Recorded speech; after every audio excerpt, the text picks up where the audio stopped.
बस एक डिफरेंट सी चीज़ है कि ये क्योंकि मुझे ये जब तक अभी तक मुझे आई नहीं है, तो ये मौत मेरे लिए एक मिस्ट्री, वो ऐसी चीज़ें ना मुझे बहुत अट्रैक्ट करती हैं कि ये एक गुत्थी है जो कि इसको सुलझाना है।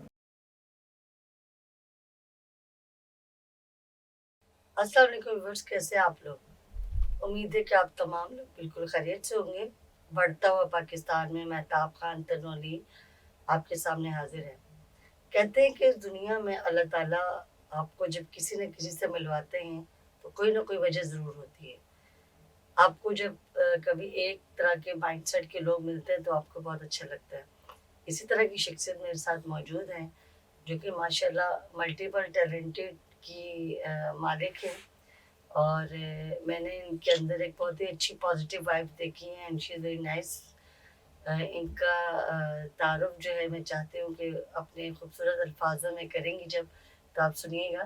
मेरे साथ मौजूद है सैयदा अमरीन ज़फ़र। अस्सलाम वालेकुम। वालेकुम अस्सलाम।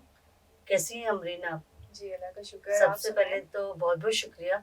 अमरीन के बारे में ये बताऊँ कि अमरीन जो हैं वो इन्होंने एमएस किया हुआ है सॉफ्टवेयर सॉफ्टवेयर इंजीनियरिंग इंजीनियरिंग में। में। और आजकल ये रेहान फाउंडेशन में एआई लैब में हैं। और माशाल्लाह से ये चैटबॉट पे भी काम कर रही हैं, प्लगइन भी बना रही हैं और काफ़ी जीनियस है। और इसके अलावा आपको मैं अगर बताती चलूँ तो मज़ा नहीं आएगा जब तक ये खुद नहीं बताएंगी कि इनके और क्या क्या इंटरेस्ट हैं, और आप सरप्राइज हो जाएंगी। चलें अमरीन, अपना तारुफ करवाएं और बताएं कि ये अमरीन है कौन। बहुत शुक्रिया मेहताब, मुझे इस पॉडकास्ट में से पहले तो इनवाइट करने के लिए। और इंटरेस्ट की जहाँ तक बात है तो ये तो है कि बाय प्रोफेशन जब डिग्री अपने पोस्ट ग्रेजुएशन किया था तो सॉफ्टवेयर इंजीनियरिंग में किया है, क्योंकि कंप्यूटर कोडिंग का भी मुझे शुरू से ही, कंप्यूटर साइंस वगैरह का शौक था, शुरू से ही वही चीज़ पढ़ी थी। लेकिन उसके अलावा मुझे एस्ट्रोनॉमी में भी काफ़ी इंटरेस्ट था, तो वो उस पर भी मैं आर्टिकल्स वगैरह जो है, क्योंकि मैं बेसिकली राइटर भी हूँ, तो मैं उस पर आर्टिकल्स वगैरह लिखना, रिसर्च करना, तो वो मेरी फल्कियात के ऊपर भी मेरी चलती रहती है। तो इस तरह के हैं इंटरेस्ट। ये बताएं कि थोड़ा सा बताएं कि पैदा कहाँ हुई और फैमिली में कौन कौन है, और फिर आपको राइटिंग का इंटरेस्ट कैसे हुआ, वो फिर आप शुरू कीजिएगा। अच्छा, मैं पैदाइश मेरी कराची की ही है और मैं अपने माँ बाप की इकलौती बेटी हूँ। बहन भाई मेरे कोई है नहीं, तो बस वो अपने आप में ही रहना, अपने ही एक शौक डेवलप मेरे होते गए। तो बचपन से ही मतलब मुझे एक क्यूरोसिटी रहती थी कि ये स्टार्स और ये जो पैटर्न्स हैं ये क्या हैं, कैसे। फिर थोड़े थोड़े बड़े होते गए, फिर देखा कि पाकिस्तान में तो इसका ना तो कोई स्कोप है, ना कोई ऐसी इंस्टीट्यूशन है जो आपको ये पढ़ाते हैं ये चीज़। तो बस ये एक शौक की तरह ही इसको साथ साथ लेके चलते रहे, इस बारे में पढ़ते रहे, डॉक्यूमेंट्रीज देखते रहे। कुछ ऐसे ग्रुप्स ज्वाइन किए जो हम ख्याल लोग थे, वो भी फल्कियात में दिलचस्पी रखने वाले लोग थे। तो बस ये सिलसिला फिर वहाँ से चला। और राइटिंग के हवाले से कहें तो वो तो छोटी छोटी, जैसे कोई कहानी छोटी जैसे बचपन से लिखती थी। बाकायदा आगाज़ मैंने उस वक्त किया जब मैंने राइटर्स के ग्रुप देखे, और जो मैंने राइटर्स का ग्रुप ज्वाइन किया था, तो वहाँ पर वो टास्क देते थे फेबल्स वगैरह के ना, प्रॉम्प्ट देते थे कि इस पर आपने स्टोरी लिखनी है। तो वहाँ से फिर मैंने बाकायदा से लिखने का सिलसिला शुरू किया। अब आपकी फैमिली में कौन कौन होता है? अभी माशाल्लाह से जैसे अभी मेरे हस्बैंड हैं और मेरे 2 बच्चे हैं माशाल्लाह। आपकी बेटी कितने साल की होगी?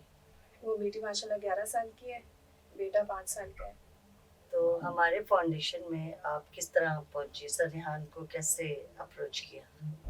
वो basically my husband is a huge fan of सरिहान अलावाला, and he was following him.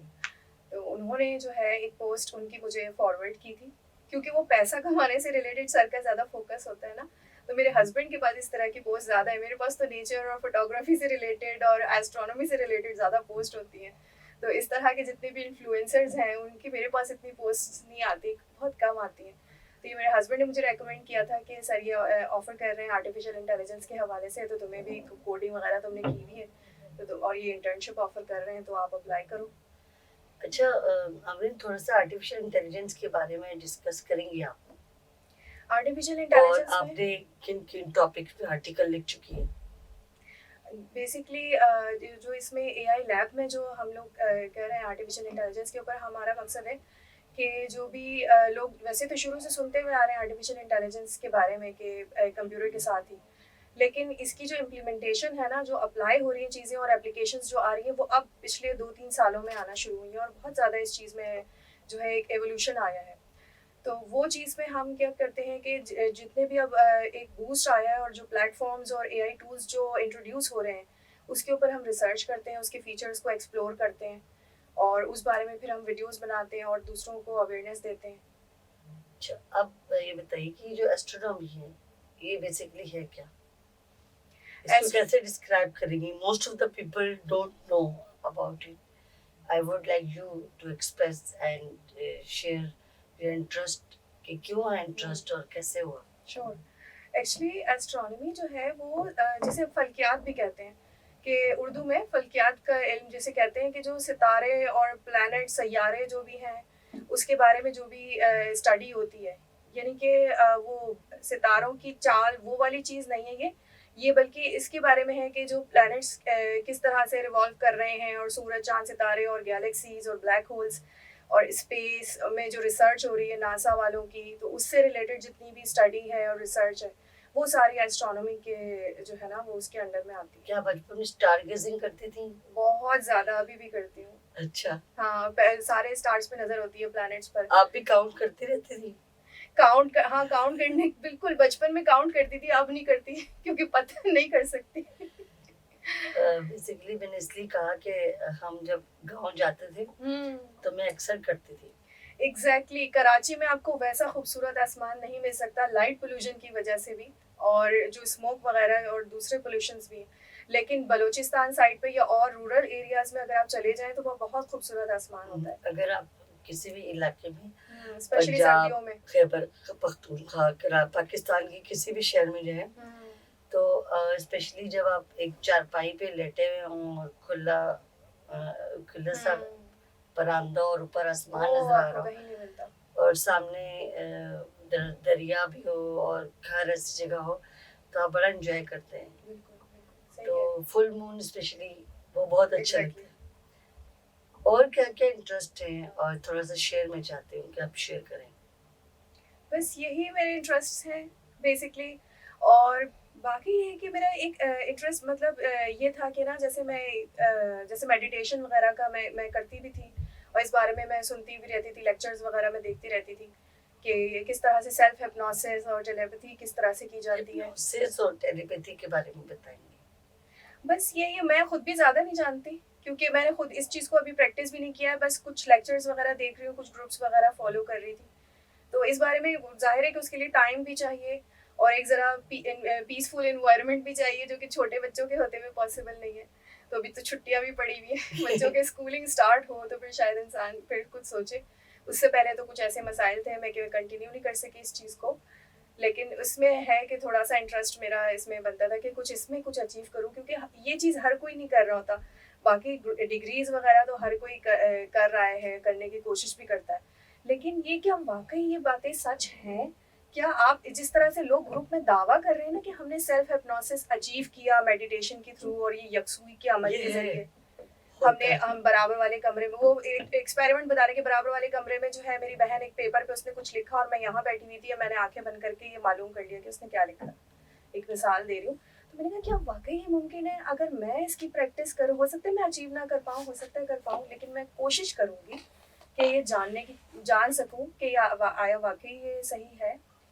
ये सारा गेम माइंडसेट का होता है.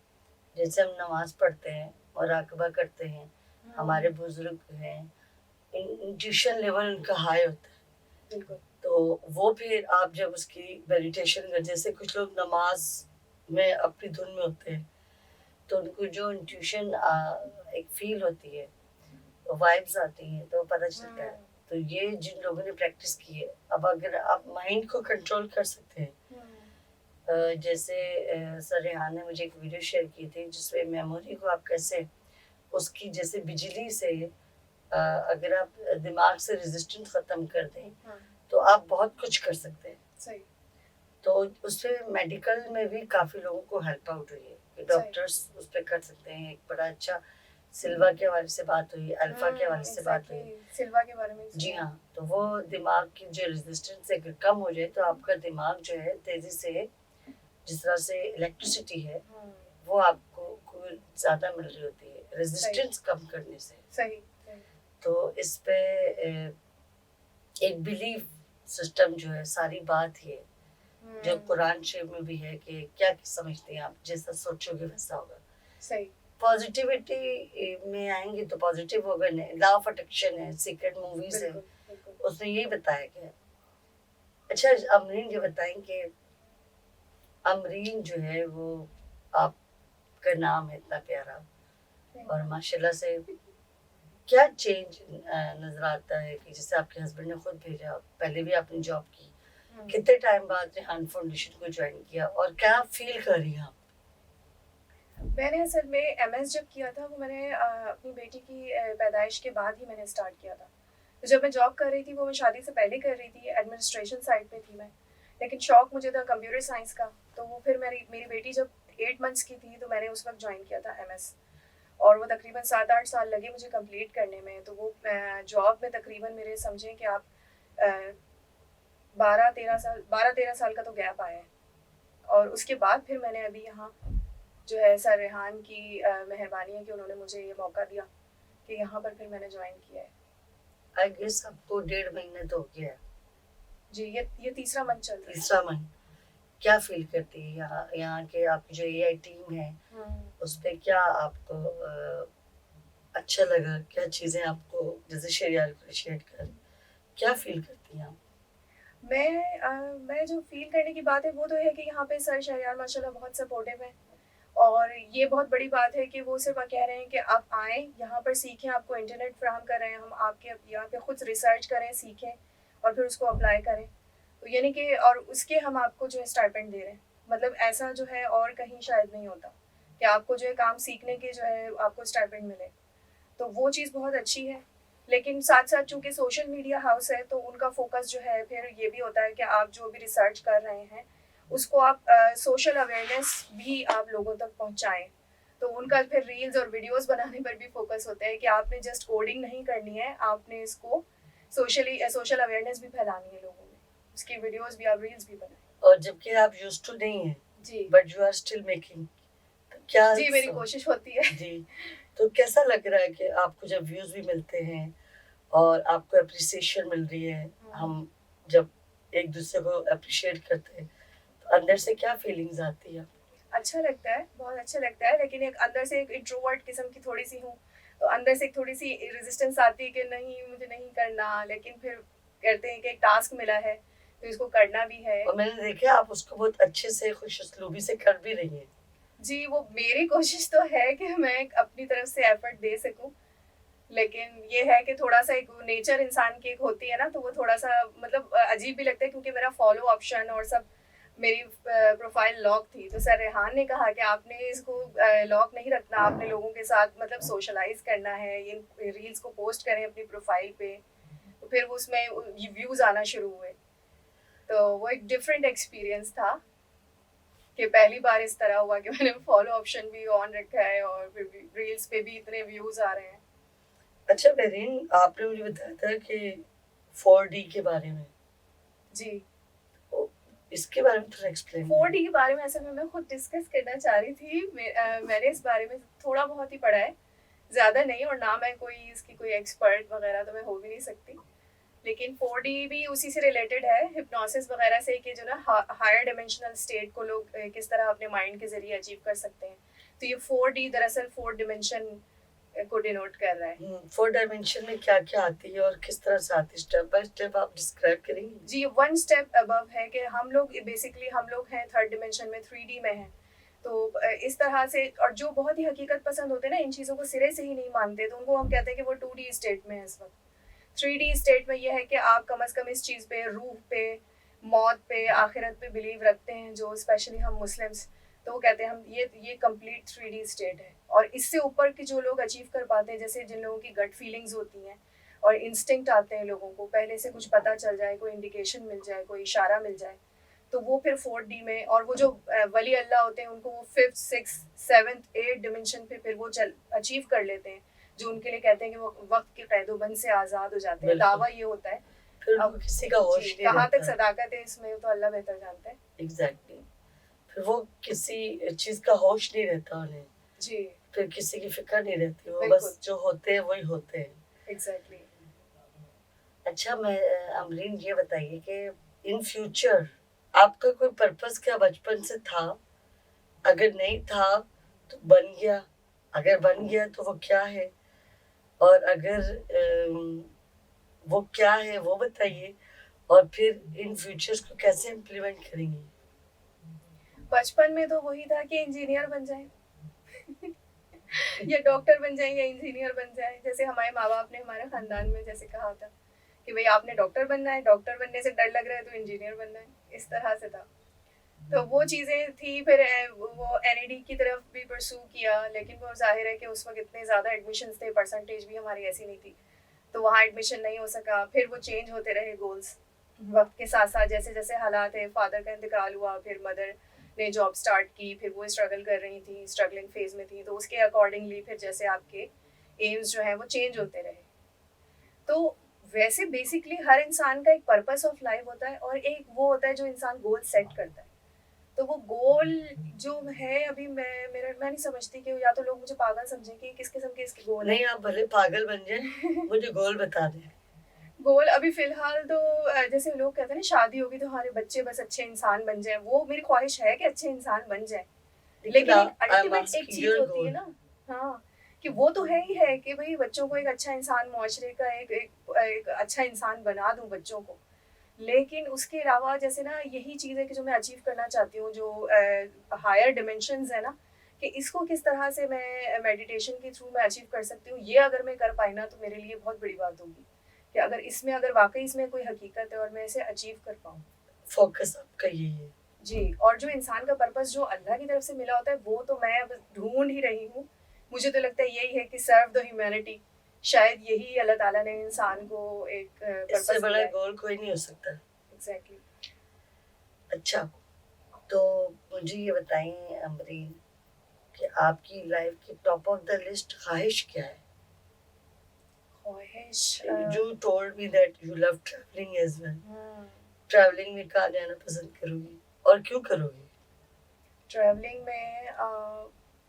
में वैसे मुझे एक जैसे ना हॉलीडे एडवेंचर टाइप होता है, तो उस तरह का मुझे पसंद है। कि मैंने जैसे पढ़ा है सफ़रनामों में, मुस्तैन हुसैन तारड़ साहब के सफ़रनामा कंकोडिया का जिक्र सुना और K2 बेस कैंप का। तो क्या अगर मेरी सेहत इजाज़त देती है, वैसे ख्वाहिश करने में कोई हर्ज नहीं है, वो इंसान अचीव कर पाए ना पाए, लेकिन वहाँ जाने का, स्कर्दू की साइड ना, वहाँ मेरा जाने का है कि कोशिश करूँगी। वैसे तो दुश्वार गुजार रास्ते हैं बहुत वो। पाकिस्तान के अंदर? जी, पाकिस्तान से बाहर कौन सा कंट्री, सिटी पसंद है? अगर विजिट करने के हवाले से समझे तो जैसे पिरामिड्स ऑफ गीज़ा है, और मेक्सिको में है चिचेन इट्ज़ा, और जितनी भी हिस्टोरिकल प्लेसेस है ना, वो एज़टेक्स और वो जो मायन सिविलाइजेशन के वो जगह है। मुझे हिस्टोरिकल प्लेसेस जो है ना, जो आर्कियोलॉजिकल साइट्स होती हैं, वो मुझे बड़ा शौक है अच्छा, विजिट जहाँ करने का। रिस्की एरिया होता है वो ज़्यादा मज़ा आता है, क्यूरियस होता है बंदा। बहुत डिफरेंट है ना क्यों वहाँ पर जो क्यों? बने हुए हैं, वो जगहें इतनी मुख्तलिफ हैं, और बहुत उनका जो आर्किटेक्चरल उनके डिज़ाइन है वो वाकई में विजिट करने का दिल चाहता है। अब अगर आप मेरा इंटरेस्ट पूछे तो मुझे जंगल जैसी जगह बहुत पसंद है। अगर इसको एक्सप्लोर करूँ, सही। पहाड़ों में करूँ, तो मुझे अक्सर कहते हैं कि ये इसका दिमाग आधा ख़राब है, तो मैं कहती हूँ समंदर पे चलूँ। सही। तो वो लोग पागल समझते हैं, जिसको करना होता है वो करता भी है। ख्वाहिश तो फिर ख्वाहिश या और सेल्फ बिलीव। अमरीन जी बताएंगे 3 फेवरेट पर्सनालिटीज कौन सी ऐसी हैं जो आप जिनको फॉलो करते हैं या फॉलो करना चाहते हैं या मिलना चाहते हैं?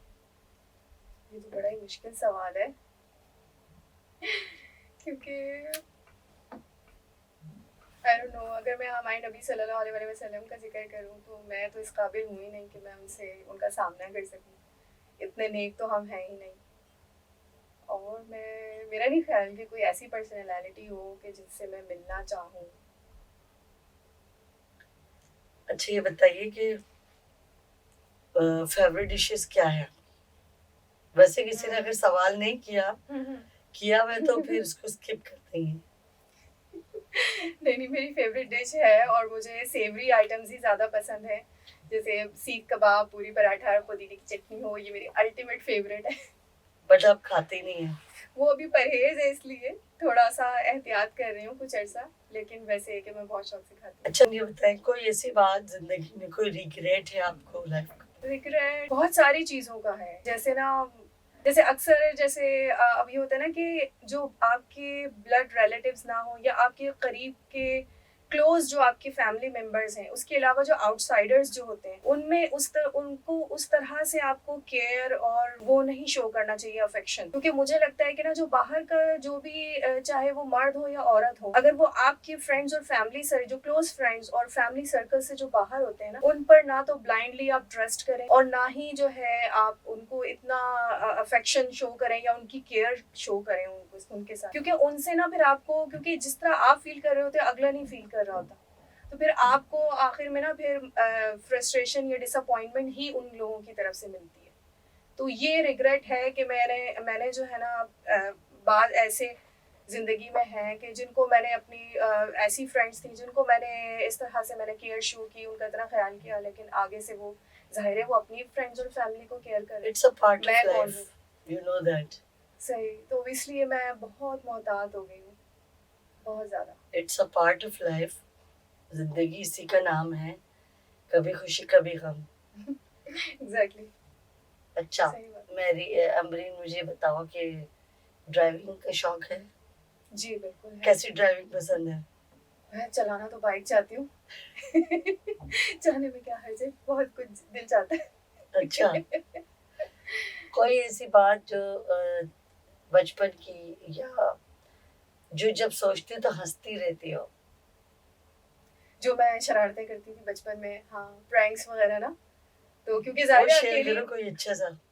अच्छा, क्योंकि मैं इकलौती थी, बहन भाई कोई थे नहीं, तो वो बस अम्मी अब्बू अपने कामों में मसरूफ़ हैं, तो मैं अपनी शरारतों में लगी रहती थी।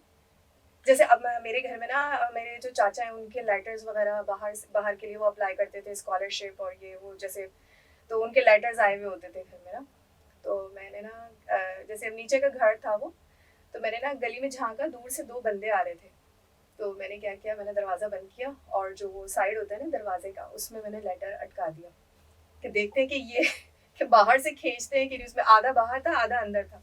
अब मैं पीछे से दरवाज़ा बंद करके अंदर में छुप के लेटर वो पकड़ के खड़ी हुई, और वो दोनों करीब आए हैं और उन्होंने वाकई में आके लेटर खींच कर देखने की कोशिश की है कि ये क्यों अटका हुआ है दरवाजे में, और जैसे ही उन्होंने बाहर से खींचा है, मैं अंदर से उससे ज़्यादा ज़ोर से खींच के और अंदर भाग गई, इतनी हंसती हुई, उनको कि बाहर हंसने की आवाज़ भी आई होगी। Really? उसमें मेरे अम्मी अबू भी हंस रहे हैं। ये देखिए बचपन में शरारती बच्ची थी। बस मुझे इस Curious बात पे होते हंसी थे? आती थी। हैं? हाँ, क्यूरियस तो थी, सवालात पूछती थी, लेकिन वो अम्मी अब्बू से इतने ज़्यादा नहीं मिलते थे जवाबात। सबसे ज़्यादा जवाबात मुझे अपने हस्बैंड से मिले, उसके बाद अब गूगल, फिर चैट जीपीटी, अब तो चैट तो जीपीटी है। अब जब चैट जीपीटी के आपके पास आ गई आपकी दोस्त, तो हस्बैंड परेशान होते होंगे कि यार ये तो मुझसे पूछती नहीं नहीं। नहीं, वो तो सुकून में आ गए कि शुक्र है जान छूटी। अच्छा अच्छा मुझे ये बताएं कि ये जो आपने बात की है हैप्पीनेस की, इसके बारे में और कोई मुझे बताएं, क्योंकि I would like to hear that. हो सकता है हमारे लोग भी सुनना चाहें। उसमें अक्सर लोग ये दावा करते हैं कि आप अपने हमजात से जो है आप बात कर पाते हैं, मतलब वो एक हायर जो ना वन लेवल अप है, 3D से आप 4D की तरफ जाते हैं उसमें, और वो आपने ना यकसुई की वो कुछ मुख्तलिफ जो है ना मशक़ें बताते हैं आपको कि आपने ये सर्टन डेज तक करनी है, 6 मंथ्स तक, या कोई 1 मंथ में, या कोई 3 मंथ्स में अचीव कर लेता है, कुछ इस तरह की मशक़ें होती हैं कि आपने लेट कर भी जो है ना तसव्वुर करना है कि आप अपने सामने ही खड़े हुए अपने आप को देख रहे हैं जो कि इस बेड पर लेटा हुआ सो रहा है, और आपने देखना है कि आप अपने पैरों के पास खड़े हुए हैं और आप अपने आप को देख रहे हैं सोता हुआ अपने आप को। इस तरह की और भी बहुत सारी मशक़ें हैं जो वो कहते हैं कि आपने करनी है रोज़ाना बिस्तर पर लेट कर, या फिर हब्स दम की एक मशक़ होती है जिसमें आपने सांस रोकनी होती है सर्टन टाइम तक, ये आपने 6 महीने तक करनी होती है।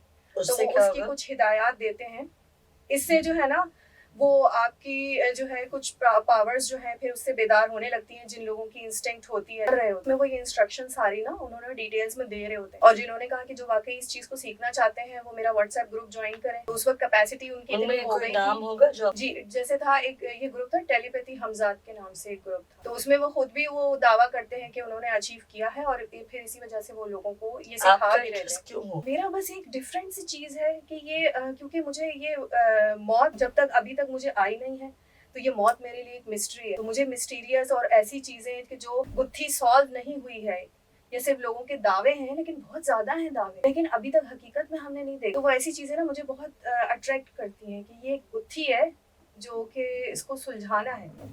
तो वो मैं देखना चाहती हूँ कि आखिर वाक़ई क्या इस तरह होता भी फिर है? तो आप मूवीज भी खौफनाक टाइप की देखना पसंद करती होंगी। जी, बिल्कुल ऐसा। मैं लिखती भी हूँ, मिस्ट्री और सस्पेंस स्टोरीज़ लिखती हूँ।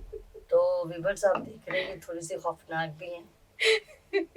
मैं तो खौफनाक चीज़ों से थोड़ा परहेज करती हूँ। ओहो! अच्छा, अच्छा। मेरी छोटी बहन है, मैं उनको इनसे कनेक्ट करवा दूंगी ताकि वो बड़ी अच्छा, एक्साइटेड छोटी होती है। बहन को वो मेरी हॉरर छोटी मूवीज़ का बहन, शौक है। उसकी शादी हुई अभी रिसेंटली। हुँ, हुँ। वो बहुत इस तरह की है अच्छा, और वो थोड़ी सी डिफरेंट है और वो क्यूरियस रहती है।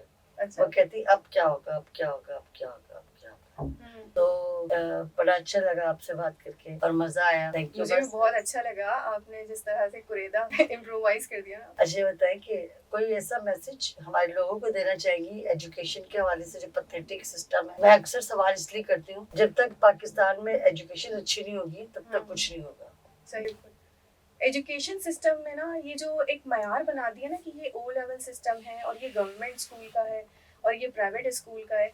अगर मयार तालीम अगर एक हो जाए और वही उस तरह का ये जो थॉट प्रोवोकिंग हो, बच्चों के ज़हनों में सवालात को जगाए कि ये चीज़ है तो क्यों है। वो जो रट्टा सिस्टम है ना जो हमारे स्पेशली गवर्नमेंट स्कूल में, और बल्कि अब तो अफ़सोस की बात है कि प्राइवेट स्कूल में इतनी फ़ीसें लेकर भी उस तरह का है कि बच्चों को सवालात बता देते हैं यहाँ से यहाँ तक है और ये लिखें, कॉपी में छापें और ये इसी में से सवाल एग्ज़ाम में आ जाएँगे। तो इस चीज़ पे ना मुझे बहुत वो होता है कि ये इस तरह से नहीं होना चाहिए। बच्चे को खुद ऐसी इस तरह से आप करवाएँ एक्सरसाइज़ और ऐसे टास्क दें कि बच्चे खुद सवालात बनाएँ, खुद ही जवाबात भी बनाएँ। और एग्ज़ाम में सिर्फ़ टॉपिक वो कवर हो, सवालात वो ना हो जो उन्होंने किए हैं। जभी तो उसके स्किल्स और उसके कॉन्सेप्ट बच्चे के बनेंगे। अब वो बताई हुई चीज़ को खाली रट्टा लगा के और लिख कर आ जाए तो इसमें क्या कमाल है? बिल्कुल सही कह रही हैं आप। कोई मैसेज देना चाहेंगे लोगों को? मैसेज में इस लायक नहीं हूँ कि मैं मैसेज दे कोई भी सकूँ। मैसेज जो आप समझती हैं कि आपका पैगाम आगे तक पहुंच जाए। बस यही है कि अपने आप में इंसान पहले अब इंसान खुद को बेहतर करने की कोशिश करे। जैसे हम अब तालीमी निज़ाम में तो ये है कि ज़ाहिर है अब मजबूर हैं हम जिस तरह का भी है, जैसे कि अभी बात की। लेकिन अगर हम अपनी इंडिविजुअल लेवल से हर एक स्टेप शुरू करें, जैसे मैं अपनी मेड वगैरह को भी मैं पढ़ा रही थी और इस तरह से, और हम भी चाहते हैं कि स्कूल में बच्चे किसी भी तरह पढ़ें, लेकिन हम खुद उनको इस तरह पढ़ाएँ कि कॉन्सेप्ट डेवलप हों उन बच्चों हमारे बच्चों के। तो वो इस तरह से है कि इंसान अपने खुद से जो है ना अपने आप से शुरू करे हर चीज़। Thank you so much Amreen. ये थी सैयदा अमरीन ज़फ़र, जो कि Rehan foundation Rehan AI lab में पार्टिसिपेट कर रही हैं और बहुत अच्छी खिलाड़ी भी हैं और शरियार कुरैशी जिसको हेड कर रही हैं। तो व्यूवर्स आपने देखा कि बढ़ता हुआ पाकिस्तान में ये अपकमिंग स्टार हैं और इंशाल्लाह ताला इन फ्यूचर मुझे लगता है कि अमरीन अपने गोल को भी अचीव करेंगी और इनके अंदर जो हिडन क्वालिटीज़ हैं वो सामने आएंगी। तो अपने अपने एक्सपीरियंसेस जो लोग आके शेयर करते हैं आप लोग ज़रूर सीखें, कंफर्ट जोन से निकलें। इसके साथ ही महताब खान तनोली और अमरीन को इजाज़त दीजिए। पाकिस्तान जिंदाबाद।